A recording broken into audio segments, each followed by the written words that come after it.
Hi everybody, welcome back. It's Felix here. I'm just dropping in to do an energy report today, or more of an energy update, if anything. Um, so yeah, it's the I'm doing this on the 30th of January.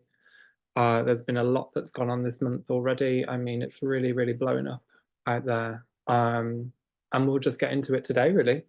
So to start off, just some updates on what we're doing next month. On the 5th of February, which is a Monday, we're going to be holding a self-care Monday. You know the drill. The event invites will be on the Zoom details, sorry, will be on the page, the event page, as the same for the psychic healing and development, which is on the 8th, and the grid session on the 29th. The grid session was really interesting last month, which we're going to touch base into today because there was quite a lot that kind of came up, and then there's a bit of a theme that's kind of progressing through within the energetic framework of that session. That's kind of been unraveling for about 3 months now, but it's a lot of things have kind of come into a culmination point, which has been gathering momentum over the past 3 months. So yeah, we've got another event on the 10th, which is the Year of the Dragon, the field recalibration to accommodate the dragon frequencies running on a personal level and on a planetary level. So that's really about just bringing into alignment and restructuring to accommodate. And then on the 22nd, which is a Thursday, all of these are at 6 p.m. by the way, UK time. So on the 22nd, we're going to be doing a permanent seed atom activation, which, like I mentioned a moment ago, there was an extension of that came about in the grid session last month, which felt almost like a precursor to actually developing the developing this session in February. Okay. Let me just take a breath for the moment.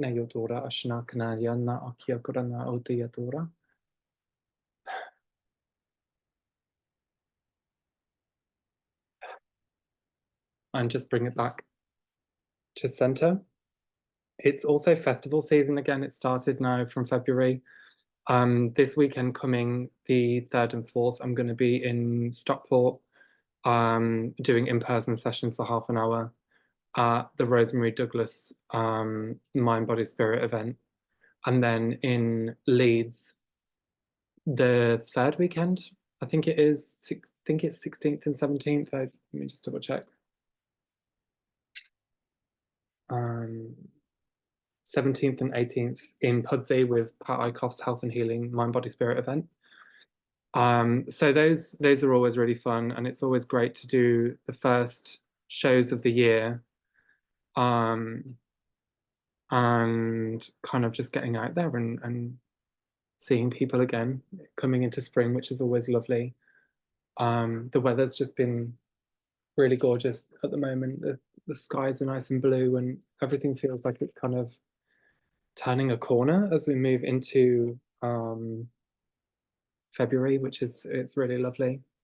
So throughout January, and I feel actually through the first at least 3 months of the year, one of the core topics that's been brought to me over and over again is the development of the field development and restructuring to accommodate a higher light quotient. So what that essentially looks like effectively is building the dimensional fields to become more, not just the dimensional fields, but your light fields in general, to become more adept at pulling light in. It's an accelerated process to open your fields. Okay, so how this kind of goes about and occurs, what I've found within my own process of this is it acts as an accelerant of clearing. And through those clearings, as I sit and observe, I'm watching the landscape of the field evolve and open and shift and change. If I'm looking at it through a carbon lens, let's say, carbon silicate lens, it may start off as more material in form. And as I'm observing and holding my focus on the field, say if we're observing a landscape with a village, maybe some of the village, the buildings on it are broken down, are damaged, are decaying. Maybe the pipework underneath the village, the sewage system, so to speak, or how water may pass through, is damaged and broken. We observe to see the correction. Okay. And this can take a bit of time and preparation to remodel, because where there is serious destruction or decay, the emotional backlog and energetic backlog that is held within that decay and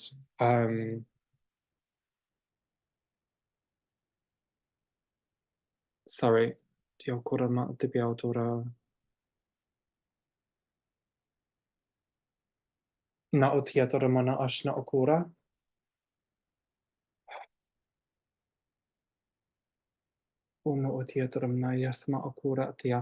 So the levels of decay needs to process through your system. So as you're observing the destruction or the degradation within that field, you're then having that process through your own chakra system, which has a corresponding link within your own galactic history, within your own personal history, and through your memory fields. So all of that information that's held within this destroyed field is being processed through instantaneously through your chakra system, and it takes time for you to look into it, pull yourself out, go back into it, and allow the feelings and the heaviness to process through the system. Okay, so this is the fundamentals of a field restructuring, and this field that we're looking at can correlate with multiple different attributes to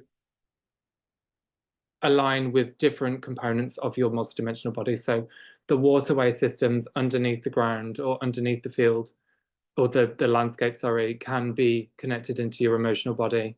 If there's a lot of pollution within the atmosphere, within the air, we're looking more so into a mental perspective. And then we're looking at the architectural structures.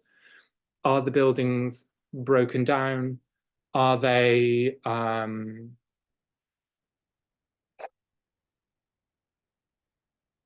looking sound, but the under layers of them more fragmented? And then we're looking at the core belief systems. We're looking at the core foundations of your structure. So picking apart the different attributes within it and then identifying where they belong acts as a rapid processing and clearing within your entire structure, really. So taking this field as a metaphor for your structure, essentially. So within that presentation, what we want to be doing is really starting to lift out all of the dregs and the heaviness that's held within the broken down and damaged areas, and then replacing it with a higher light vibration, understanding why it's broken, why it's damaged. And this is where journaling really comes into hand with your own healing, is breaking down the attributes within your vision and understanding how they all correlate and where they're all kind of coming into. Now, depending on wherever you are on your journey and how in depth and in detail you can go into your vision.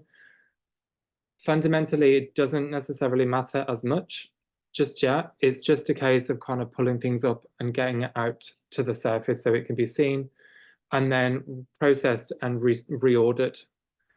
The next phase of that would be to kind of break down and understand what it is, where it's coming from, how it got there. And this is done through questions and answers. And I can understand even just doing the first bit can be quite overwhelming. But within that process, you become more adept at being able to read your own fields. You become more adept at understanding you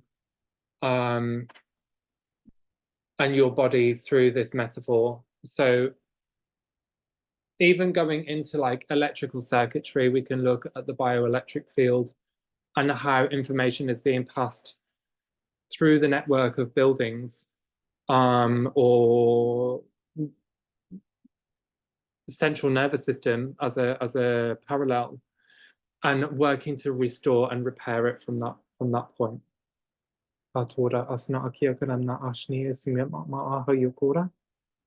Okay.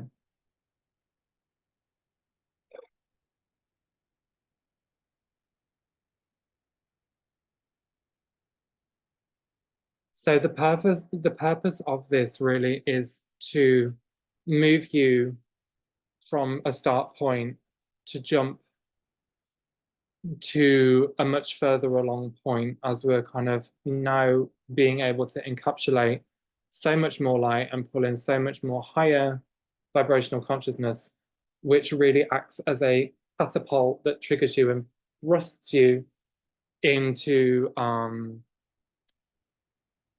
mass healing.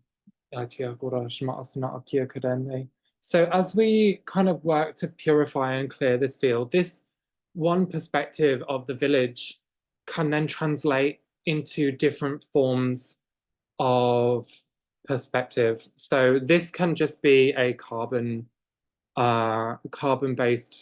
presentation, so third dimensional. And then if we want to just start looking at it from more of a lighter perspective, but still maintaining some of the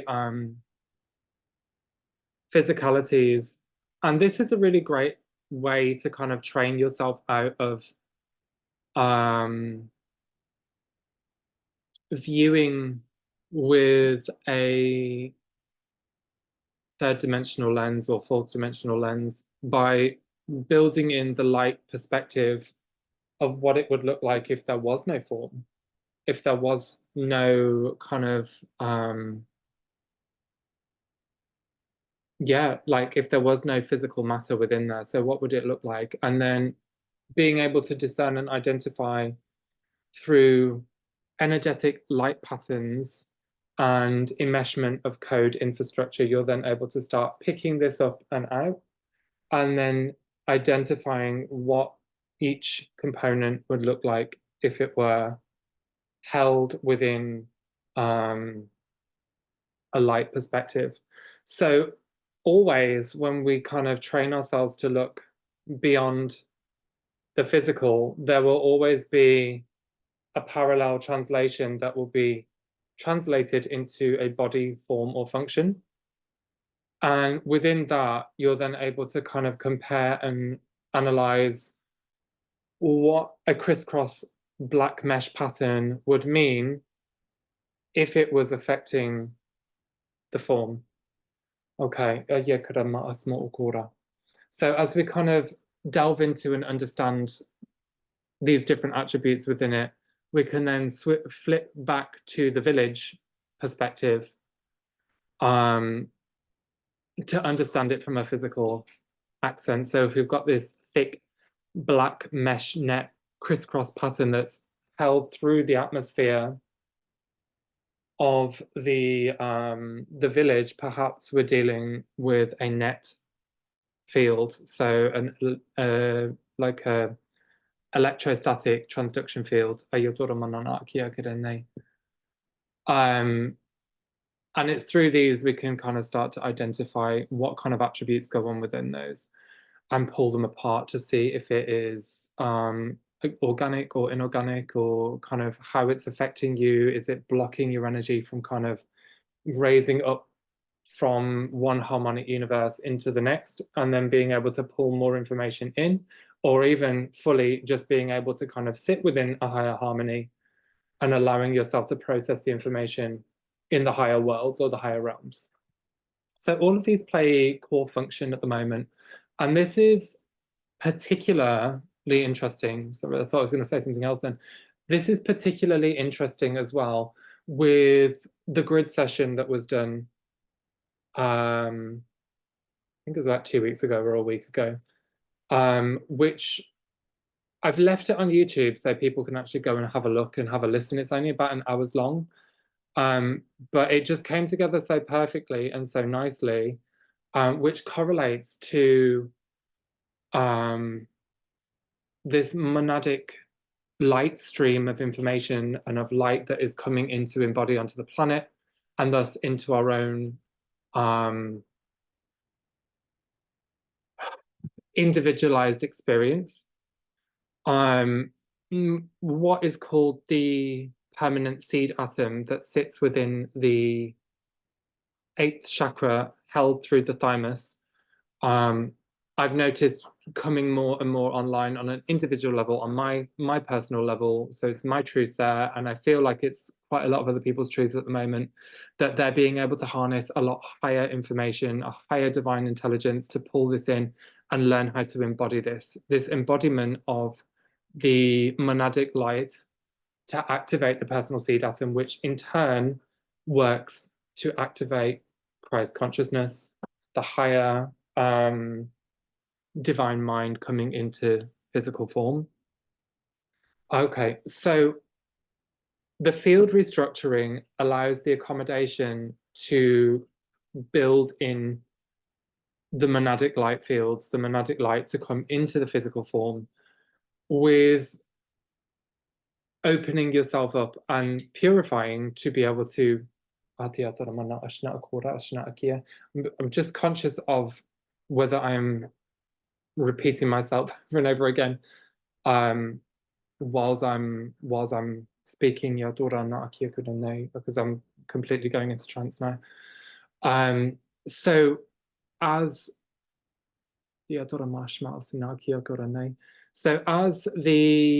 monadic light has been pouring into the planet, which has been activating high levels of memory coming back online, so we're accessing more of this higher intelligence, this deeper history of ourselves, deeper history of the earth, and this is all to encompass the ability to move further into Christ consciousness, to move further into the embodiment of Christ on earth. And this goes for everybody. Everyone that's taking this pathway to go down allows them to kind of open up their potentials and be able to pull in information that they were possibly unaware of before in the past. But it is such a potent feeling as that happens, and blissful, that it accelerates the charge of unconditional love and of bliss, of joy, of happiness, to be able to pull this in.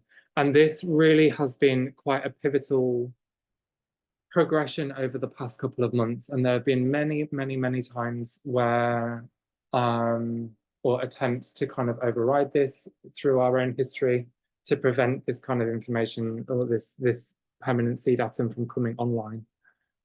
So completely forgotten where I'm up to and what it was I'm actually talking about now, as I'm kind of going in and out of presence and trance. So with this monadic light, what it's doing is it's also giving us this higher perspective of ourselves, this much more aware understanding of our own actions, of our own thoughts, choices, deeds, and decisions. So from day one of 2024, my awareness was expanded into understanding my action within my own choices. Therefore, me being able to see my own destructive behavior in my history from a much clearer perspective and understanding helped me refine my understanding of choice and decision. How is that going to affect myself? How is it going to affect my neighbor? How is it going to affect the world? Each of these components are, I feel, are really coming in together to be able to correct these lesser parts of my being and to bring this into a state of pure alignment to the highest good, the highest timeline, and the highest trajectory of all. It may look a little bit chaotic in the process, and I think that's okay. However, the chaos acts also as a trigger to show you what you're stepping out of Yadora Manana Ashna Akia Kura and where you're moving into alignment for your highest good.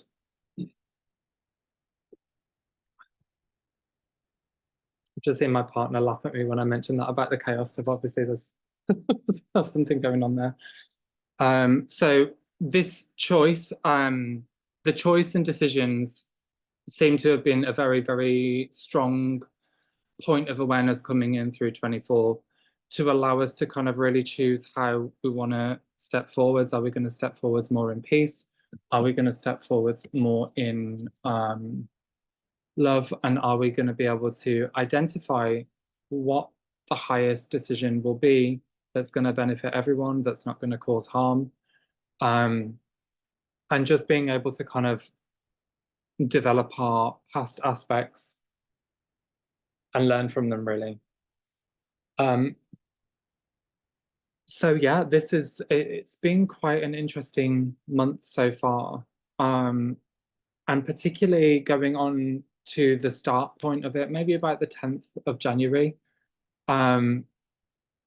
What I noticed was the vast history of the Seraphi fallen races coming into my awareness, which really got quite explosive for about a week and a half.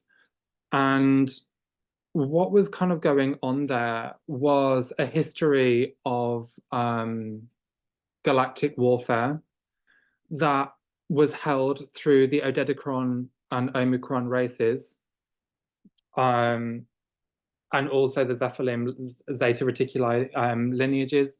So all of this history was kind of coming up at the time, which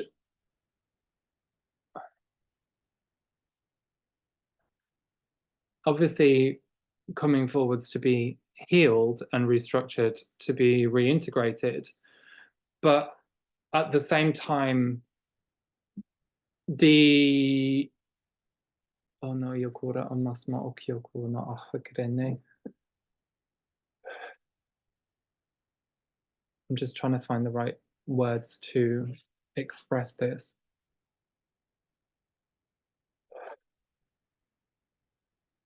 The history of the hybridization and abduction programs within the Zeta Reticuli families had become more obvious day by day as the old contracts with the Emerald Order were kind of being presented to me, that of bringing the fallen digressive aspects into a bioregenesis.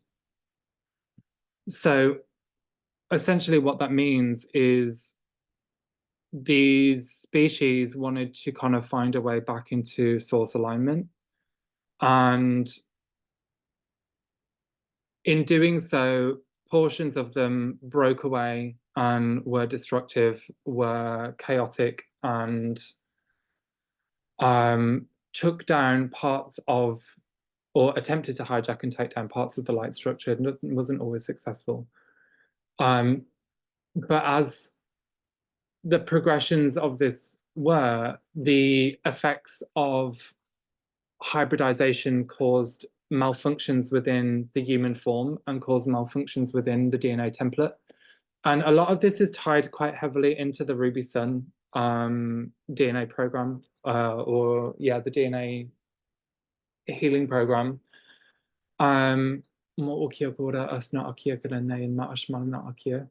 So that Ruby Sun healing, which you'll notice that my past 2 months, have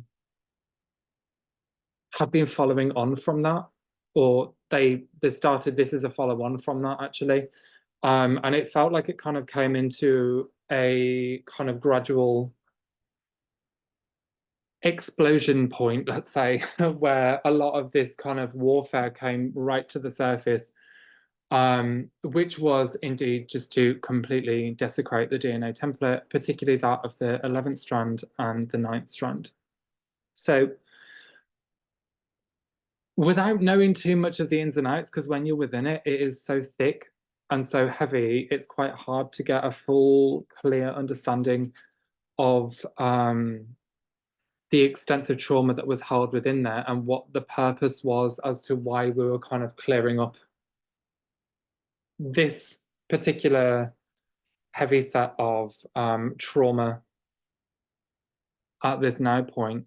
However, thank you, Lisa Renee. I came across Lisa Renee's website, energeticsynthesis.com, and she actually posted out a blog. I think it was, I don't know when it came out, to be honest. But she mentions within that about this galactic warfare, which was basically coming towards the end of a phase of a cosmic energy cycle that brings the return of the cosmic father matrices. So if you do want to go and check that out, I found this like literally yesterday, and I was like, oh, so that's what it means. Okay. So that's energeticsynthesis.com, and look for the Cosmic Fathers Ruby Templar. That will be, if anyone else is kind of going through this stuff, that is kind of the crux of what's been going on. It's definitely worthwhile checking out. I'll just share the screen so you can see it. Okay. Cosmic Ruby Templar, that one, January 25th, 2024, by Lisa Renee, Energetic Synthesis. So yeah, that was kind of the fundamentals of what happened in January. And on a healing perspective, being able to kind of restructure the field has been quite pivotal to be able to open up the fields to pull in the monadic light. So on the 22nd, I will be doing an activation and a restructuring to accommodate this. I really recommend going back and listening to the grid session as well. You can find that on my YouTube channel. Because it has like the kind of base levels that goes into what's been going on somewhat, and how it kind of sits on the first axiatonal ley line of the planet vertically from Greenland down to Halle, in Antarctica, South Pole. So along that line, that is the line with the permanent seed atom, the planetary seed atom, which embodies all of the Christ consciousness. So that once that field had been recalibrated, that ley line had been recalibrated, the opening of monadic light channels were coming in and filling into that ley line. So yeah, highly recommend going to listen into that.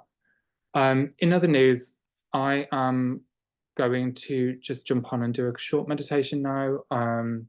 I've got quite a lot on today, so I just thought I'd try and get in as I can, sending you in so much love as well. And we'll just jump in for a quick meditation. Bring your hands facing up in your palm, fill them with pink magenta light.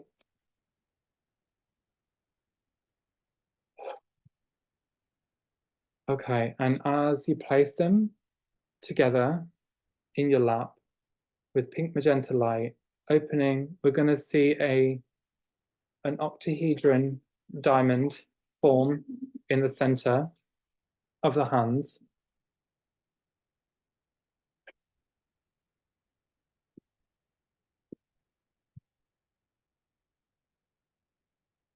And bring your hands up to your chest to sit over the high heart, which is where the thymus chakra, the thymus is. And we're going to bring that diamond octahedron with golden fire into the thymus.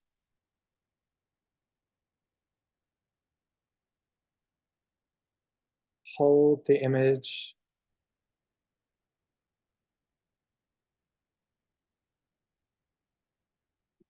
Focus in on the breath.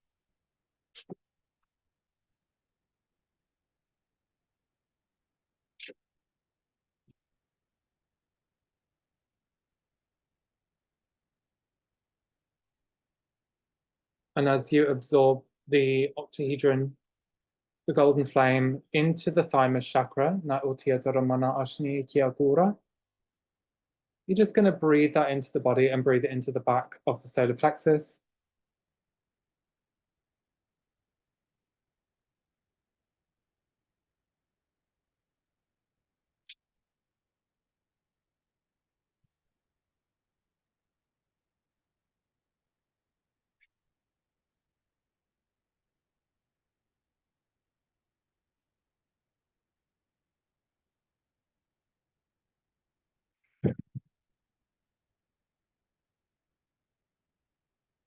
Feeling all the chest unlock, solar plexus unlock, sternum unlock.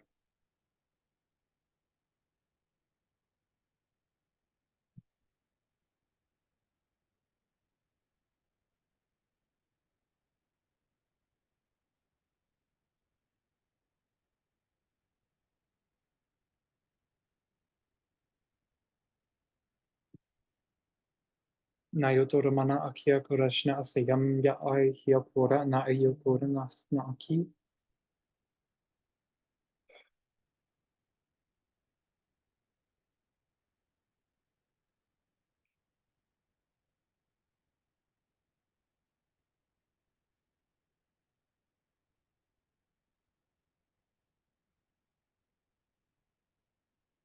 And just feel the expansion of the golden flame. The Vesica Pisces, the Christ candle expand and open through the thymus core, unlocking the solar plexus. Mary Magdalene, Yeshua Christ, Yadoramana Akia Kirene, the Golden Lion,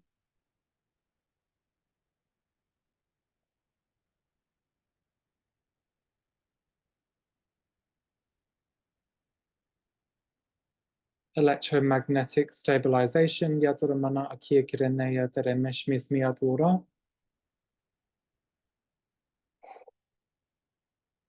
deep grief, unlocking, releasing, confinement and entrapment, unlocking, releasing, Yadoramanana Akia Kirene Yadereshni Isiakora.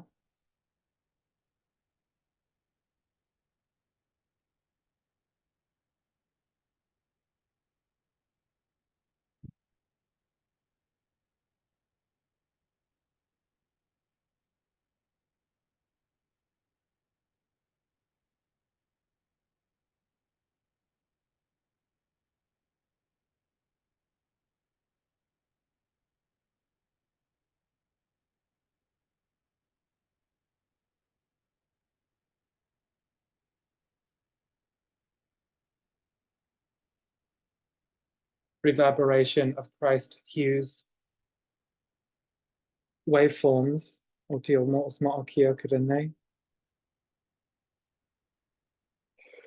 and diamond plasma water.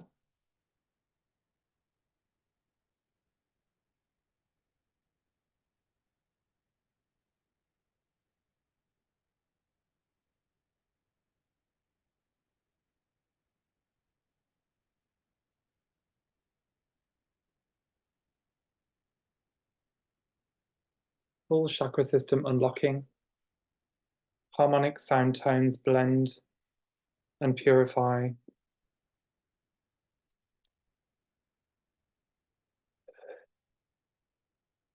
Unlocking base light grid codon structures. Yodoramana ashni kirashna asimyateya.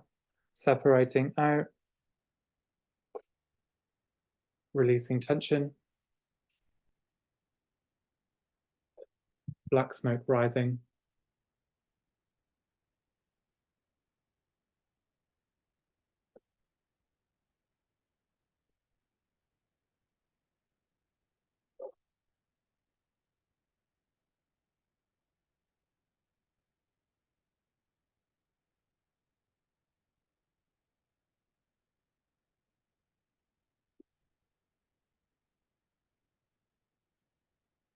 Flashing with encryption, fields resetting, geometry updating.